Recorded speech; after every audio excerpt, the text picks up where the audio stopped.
ఇంకెన్నాళ్ళు రెంటింట్లో ఉంటాం? సొంత ఇంటి కలను నెరవేర్చుకుందాం. Suman TV biggest property expo October 18th, 19th HSCC Novotel Hyderabad. ఇప్పుడే ఫ్రీ ఎంట్రీ కోసం కాల్ చేయండి.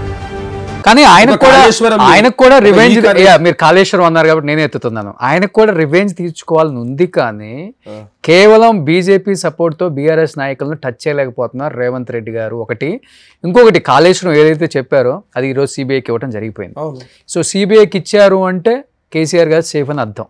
ఎందుకు అంతేనా? అంటే సిబిఐ మీద నమ్మకం లేదు ఎవరికి? సార్ ఒక మాట అనే మాట వినిపిస్తుంది కదా బయట. సార్ ఒక మాట చెప్తా. రేవంత్ రెడ్డి గారు చేస్తేనేమో రేవంత్ రెడ్డి గారు అధికారులను పోలీసు వాళ్ళని పెట్టి దౌర్జన్యం చేస్తున్నారు, మళ్ళీ అదే నాయకులు అంటున్నారు. సిబిఐకి ఇస్తేనేమో రేవంత్ రెడ్డి గారు సిబిఐకి ఇచ్చిండ్రు కేసీఆర్ ని సేవ్ చేస్తాను, కానీ మీరే అంటారు. మరి ఎట్లా నడిపించాలి ఇప్పుడు? సార్ బయట జనాలు ఇంకొకటి అండి, ఇప్పుడు కేటీఆర్ సాయంత్రం అరెస్ట్, పొద్దున అరెస్ట్ అయిపోయింది, బేడీలు వేసేస్తున్నారని ఫుల్ ప్రచారం చేశారు. ఏంది ఫోన్ ట్యాంపరింగ్ కేసు ఒకటి, కార్ ఈ రేసింగ్, ఈ రెండిట్లలో. కానీ చివరికి ఏమైపోయింది?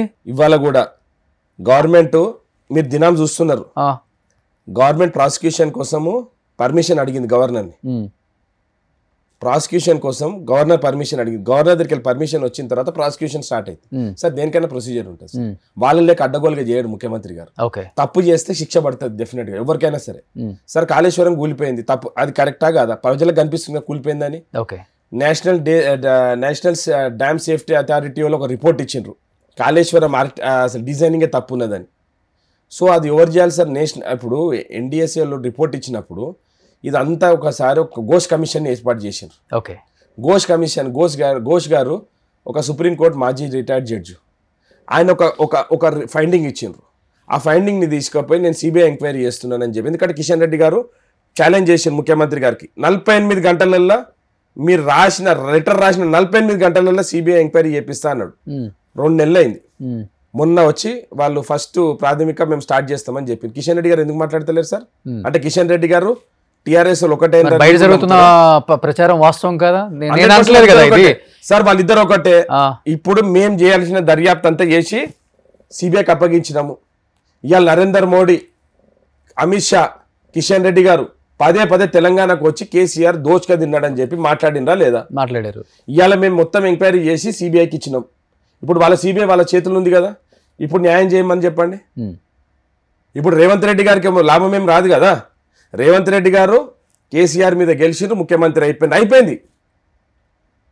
ఇప్పుడు కేసీఆర్ గారు నిరూపించుకోవాలి, నేను కట్టిన కాళేశ్వరం కరెక్టా అబద్ధం అనేది ప్రూవ్ చేసుకోమనండి.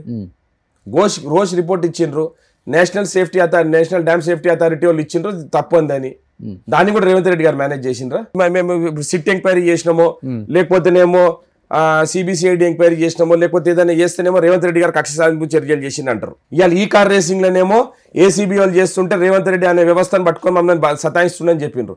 సార్ డైరెక్ట్ గా అది కూడా క్లోజ్ అయినట్టేనా? ఈ కార్ రేసింగ్ లో ఎందుకు క్లోజ్ అయింది సార్? గవర్నర్ రాసింది కదా, ప్రాసిక్యూషన్ పర్మిషన్ ఇస్తే స్టార్ట్ చేస్తారు. ఈ కార్ రేసింగ్ లో అవకతవకలు జరిగినాయి అన్నారు.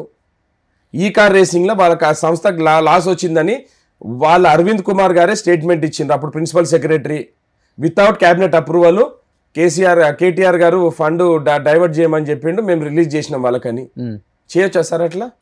మీరు గుండె మీద చేసుకోండి సార్. ఎంతమంది లాస్ట్ ప్రభుత్వంలో నార్మల్ ఫోన్ కాల్స్ మాట్లాడింది సార్?